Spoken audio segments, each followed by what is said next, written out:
Chegamos aqui na ideia ou na proposta de compartimentação do cráton amazônico.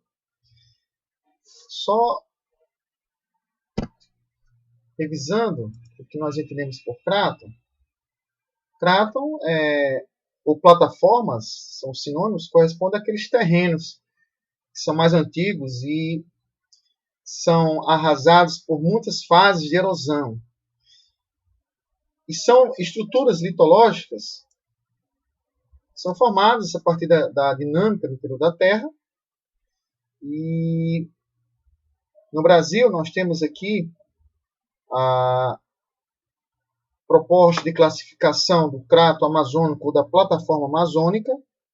Então temos a área cratônica aqui do Amazonas, referenciado, né, em 3 modelos diferentes. O mais atualizado é esse aqui, a proposta de 2008, essa primeira proposta de 1979, e temos essa plataforma, esse cráton amazônico, aqui dividido em algumas compartimentações que envolve a Amazônia Central, certo? Rondônia. Temos aqui o cráton que envolve a região transamazônica, como também do Rio Negro. E enquanto estruturas geológicas, os crátons também podem ser considerados como porções diferenciadas que compõem toda a crosta aqui da região norte. Então temos algumas formações bastante peculiares, certo? Esse cráton amazônico, e que são responsáveis pela estrutura de suporte a todas as bacias sedimentares que envolvem toda a rede hidrográfica da região norte. Então, dentre a plataforma, o crátos da América do Sul, cujos terrenos são baixos, né, como no caso aqui da região norte, esses crátons eles vão ganhar altitude na medida em que nós vamos descer no território, até a região sul. Temos diferentes depósitos, como vocês podem ver aqui, de rochas intrusivas, depósitos sedimentares residuais, que vão sustentar os relevos mais altos aqui da região. Então, são formações que envolvem o pré-cambriano médio e o pré-cambriano inferior, que são, né, depósitos sedimentares, foram formados num decurso aí de 4,5 bilhões de anos. Certo? Então, essas partes de plataformas, certo? Elas são classificações genéricas, certo? São estruturas complexas, mas de uma forma mais didática, elas foram modeladas segundo a classificação aí de Tassinari, de Cordani, de Santos, entre outros.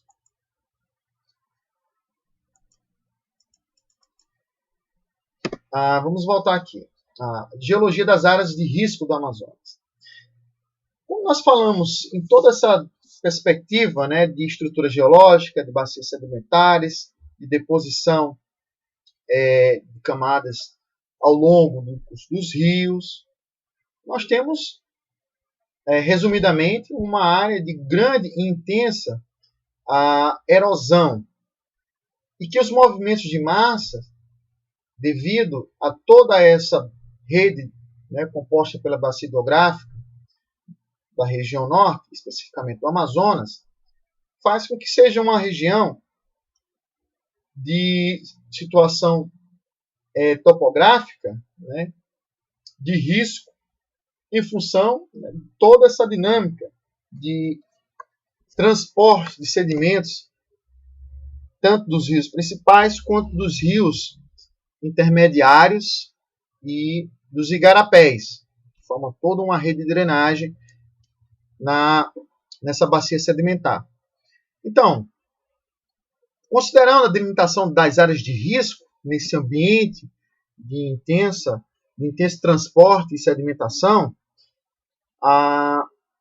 o Serviço Geológico do Brasil classificou, né, fez um trabalho incrível em todo o território nacional, do que nós chamamos, ou do que eles vão chamar, de ação emergencial para delimitação de áreas de alto e muito risco,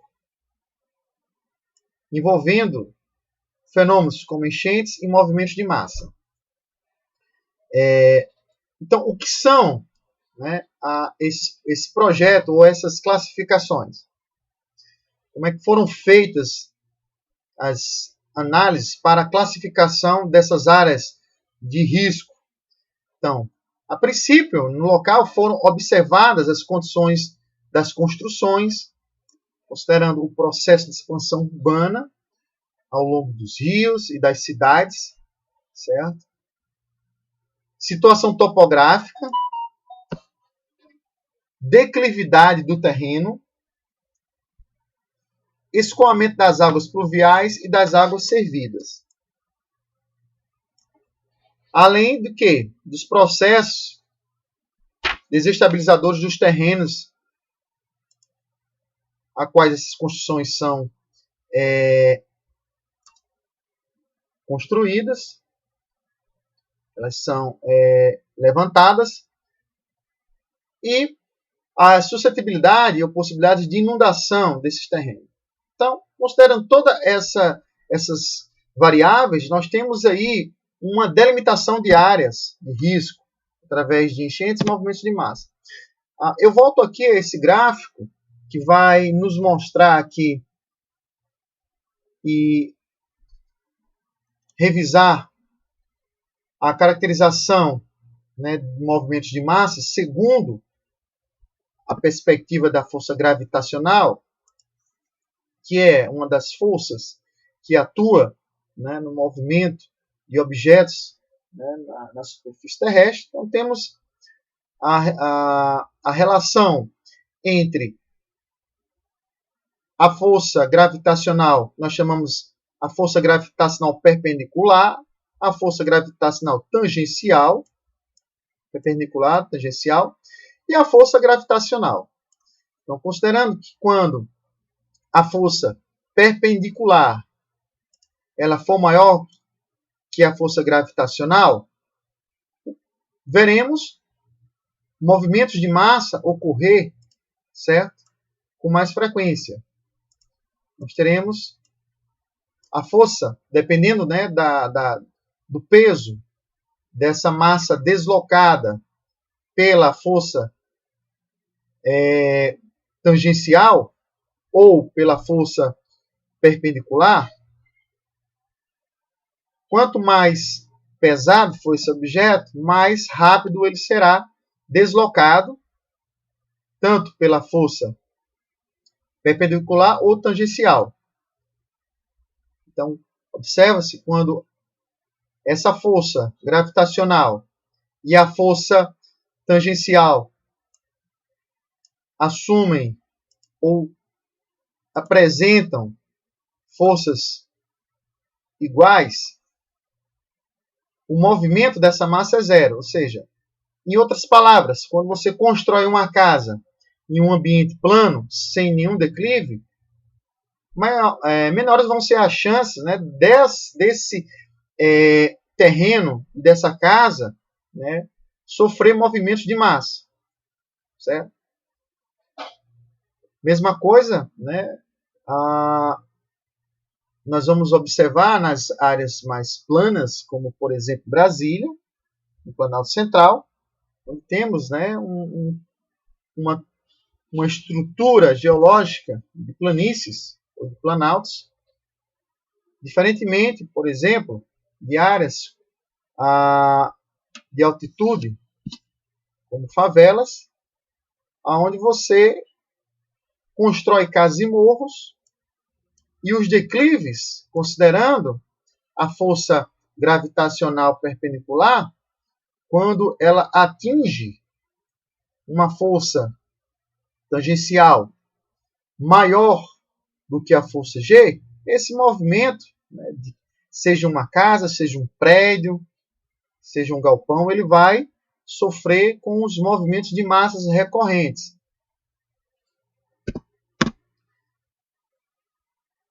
Trazemos aqui também, novamente, a perspectiva situacional de como esses movimentos podem acontecer. Estudamos nas aulas passadas, na disciplina, né, de transporte e movimentos de massa. Então, quanto menos inclinada, certo? Menos risco, né, dessa estrutura, dessa edificação se mover. Então, temos aqui uma progressão em graus desses declives, mostrando quanto mais plana for esse terreno, melhor, né, ou mais seguro será essa construção. Então, de uma situação mais, vamos colocar aqui em termos de risco, o risco dessa construção em relação a essa é maior. Certo? Temos uma área de risco médio, onde temos construções na base, aqui representa um terreno em declive. E esse terreno, quando ocorre, né, os fenômenos como chuvas torrenciais sobre essa estrutura, que muitas vezes está sem, como vocês podem ver aqui, está sofrendo um processo de desmatamento, então o solo fica encharcado, esses movimentos de massa começam a ser mais frequentes, e todas essas construções aqui estão comprometidas, considerando o esquema em que, certo, essas construções aqui, elas estão na base de um declive maior. Está vendo aqui? Um declive maior. Então, os movimentos de massa, as próximas chuvas torrenciais, provocarão, né, novos desmoronamentos ou deslizamentos de terra sobre essas construções. Então, o esquema para observar, né, a dinâmica do movimento das massas é segundo a inclinação ou declive desse terreno. Observamos aqui uma sondagem ou mapa de situação do relevo ao longo do rio Solimões. Então, aqui é um mapa estratigráfico, estrutural aqui do rio Solimões, ao longo, né, do rio Solimões. Então, em cada porção aqui, nós temos uma área de ocorrência de formações sedimentares, certo? Observe aqui a composição sedimentar de cada um desses terrenos. Então, A e B, certo? Considere essa estrutura aqui, essa situação. Então, temos algumas formações geológicas sedimentares que envolvem, por exemplo, o período do Terciário Cretáceo. Vamos colocar aqui, do Terciário Cretáceo, a formação Solimões. Então, nós onde podemos encontrar, né, essa formação? Temos aqui TS, TS, TS. Então, a formação do Alto Solimões, essa região, observe que existe um declive bem acentuado, certo? Do ponto A para o ponto B. Rio Jutaí, Rio Juruá, aqui. E esse declive, né, por exemplo, uma construção, uma região urbana ao longo desses rios, ou desse declive, eles vão poder, né, ser referenciados como também áreas de risco, considerando toda a perspectiva de movimentos de massas provocados pela ação hidrográfica do Rio Solimões. Como, por exemplo, ocorreu, né, o desmoronamento lá em São Paulo de Olivença de um bairro inteiro, às margens, né, do Rio Solimões. Vamos observar essa imagem aqui. Considerando os movimentos de massa, esse mapa vai mostrar 5 áreas aqui de risco na cidade de Tabatinga. Temos aqui a primeira área, segunda, terceira, quarta, quinta. Todas essas áreas aqui, às margens do Rio Solimões. Então, o rio, considerando o curso, né, do rio, nós temos toda a frente dessa comunidade aqui, chamada Belém dos Solimões, essa comunidade aqui, sendo caracterizada como uma das áreas de risco e sofrendo o que nós chamamos aqui de deslizamento de terras caídas. O deslizamento de tipo de terras caídas. Então, a margem em forma aqui, vocês estão vendo, ela, em forma de barranco, ela desliza constantemente, certo? Observem aqui essas imagens aqui, elas estão sempre deslizando e provocando a queda de moradias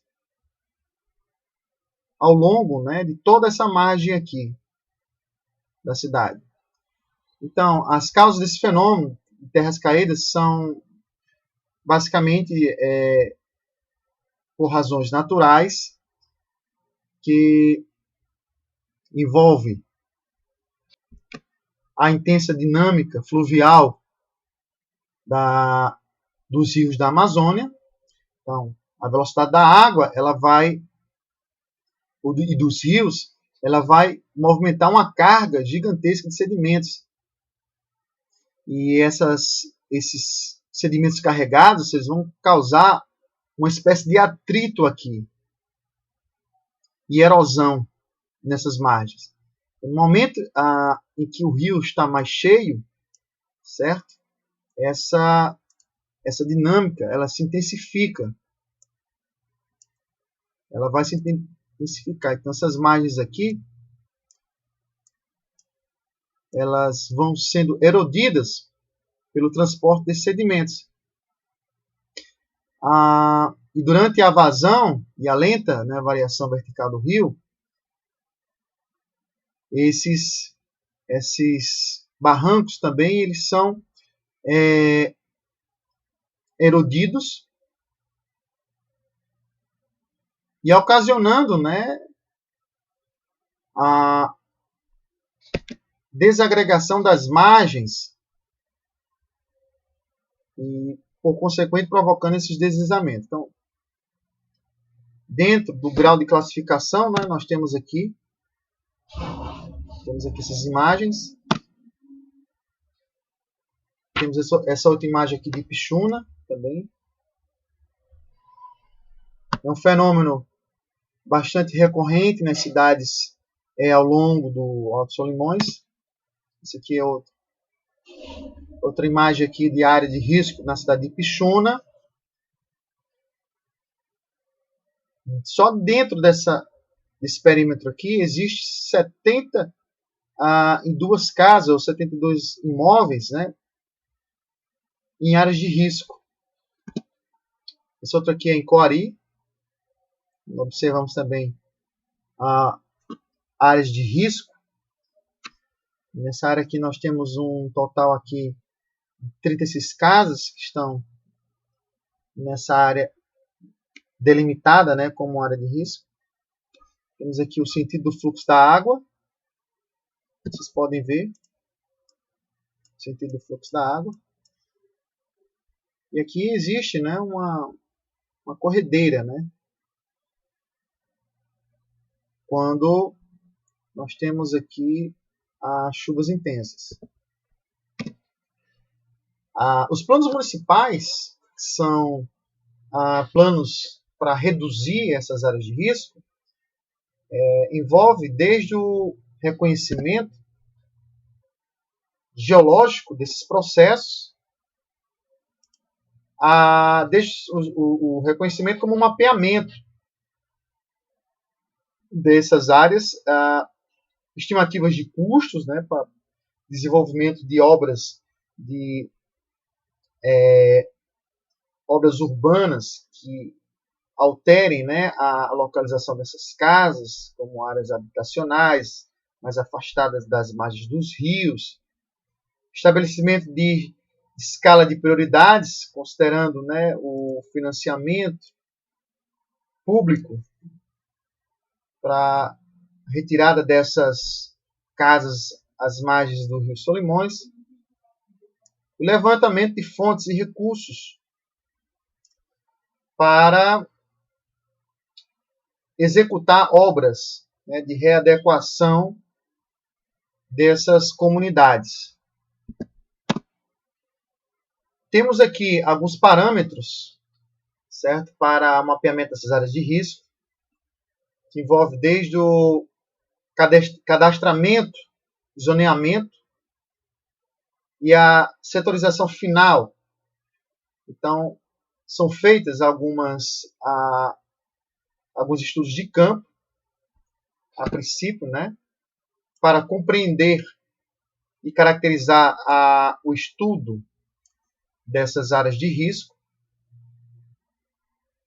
E nesses estudos de campo, eles analisam, no caso nesse zoneamento, a declividade, a tipologia dessas áreas,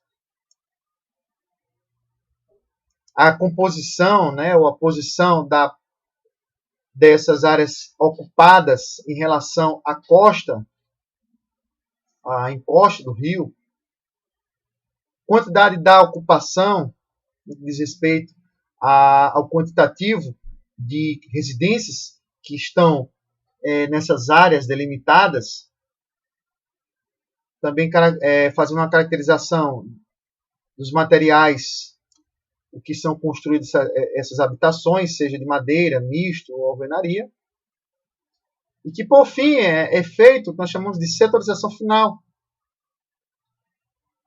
que a partir dessas fichas de campo, há um registro, né, dessas informações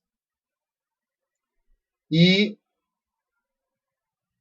essas informações geradas a partir de dados de campo, desse zoneamento, nós temos aqui alguns produtos interessantes, como croquis, plantas topográficas, mapas, que localizam em um catálogo, né, geral, ruas, certo?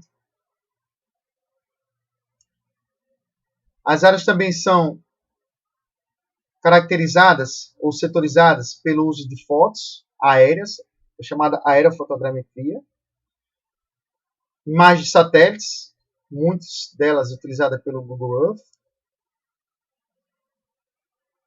e também são feitos, né, estudos topográficos, né, com o uso de alguns recursos, por exemplo, como o helicóptero, em áreas que são mais de difícil acesso. E todos esses instrumentos fazem parte, né, do que nós chamamos de zoneamento, cadastramento dessas áreas de risco. Então, como nós vimos aqui, esse cadastramento aqui tem toda essas ferramentas que são utilizadas para desenvolver, né, de forma mais precisa as potenciais regiões de áreas de risco dentro da cidade ou na periferia da cidade. E, a partir desse zoneamento, desse cadastramento, também é gerado um índice, ou que nós chamamos um grau de probabilidade de ocorrência, né, de desmoronamento. Então, temos aqui alguns índices que classifica, né, essas áreas de risco, seja risco baixo, risco médio, alto ou muito alto. Então, por exemplo, quando nós temos um risco baixo, o zoneamento e o cadastramento ele vai apresentar um laudo mostrando que não se foi observado sinais de feição e evidências de estabilidade nesse terreno, nesse solo. Também, para ser considerado de baixo risco, essa área não deve apresentar processo de instabilização de encostas nas margens de drenagens de rios ou de igarapés. E, na maioria das vezes, as condições existentes elas são mantidas sem muita alteração, né, no período chuvoso.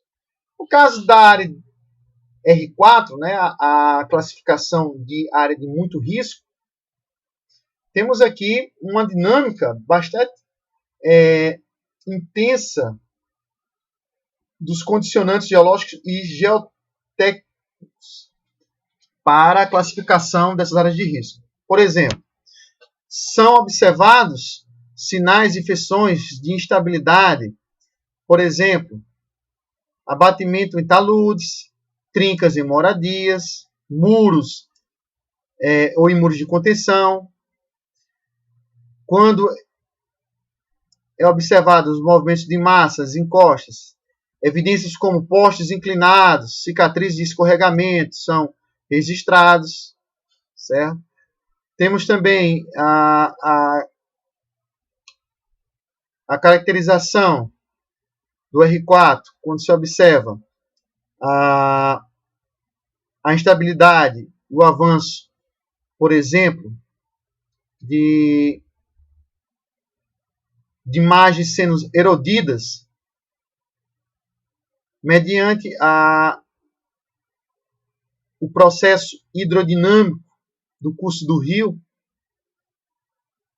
E, nessa perspectiva, nós temos a evolução de um processo que está em estágio de desenvolvimento avançado. Por isso, nós temos, segundo a Defesa Civil, né, de um município e das secretarias de obras e de infraestrutura, a necessidade de desenvolvimento de projetos habitacionais e de retirada desses imóveis, dessas áreas de muito risco. Aqui nós temos um mapa que evidencia uma outra paisagem, demonstra o fenômeno das terras caídas. Esse setor aqui, vocês podem ver, está evidenciando, nós chamamos de Comara. Acho que muitos de vocês já foram apreciar o pôr do sol nessa região, que é as margens do rio Solimões. Aqui está a comunidade Umariaçu. Então, temos a presença de feições erodidas nessa região aqui, certo? 1, 2, 4, 3, 5. Temos aqui as imagens ampliadas de cada uma dessas feições. Então temos feições ativas como trincas, rachaduras, degraus de abatimento do solo e ocorrências de deslizamentos que estão causando prejuízos, né, materiais nessa região. Então temos uma rua chamada aqui São Sebastião, que dá acesso aqui a essa comunidade. Aqui é o aeroporto. E aqui é essa rua, São Sebastião, que está dando acesso a essa região aqui do Mariaçu. Então é observado, né, a intensa dinâmica fluvial nessa direção. E os sedimentos estão provocando a erosão aqui das margens dessa região aqui em vermelho. A velocidade do atrito das margens do rio Solimões, dessa cidade, chamada Tabatinga, é classificado, né, como risco R3, ou seja, risco alto. Certo? Então, as sugestões, elas são as diversas, né? Temos aqui desde a remoção desses imóveis, a instalação de equipamentos urbanos, né, para conter mais esse processo erosivo, né, instalando aqui sistemas de drenagens dessas regiões. Então, aqui são as classificações da área de risco. E, por último, nós vamos assistir esse vídeo que mostra, né, a importância da mata ciliar, né, na proteção das margens dos rios. Cuidar das nascentes é fundamental para a preservação das matas ciliares e o entorno das bacias hidrográficas. Conserva o solo, garante a infiltração e o armazenamento de água. A mata ciliar contribui com a quantidade e qualidade de água disponível, retém os sedimentos, os nutrientes carregados pelas chuvas e parte dos poluentes químicos, evitando a contaminação das águas. É preciso parar a sua ocupação, pois sem a mata ciliar, os deslizamentos e a poluição vão aumentar. Além disso, as margens dos rios atuam como corredores ecológicos, ligando fragmentos florestais próximos, servindo de passagem aos animais, fornecendo abrigo, alimentação, permitindo sua reprodução e garantindo recursos.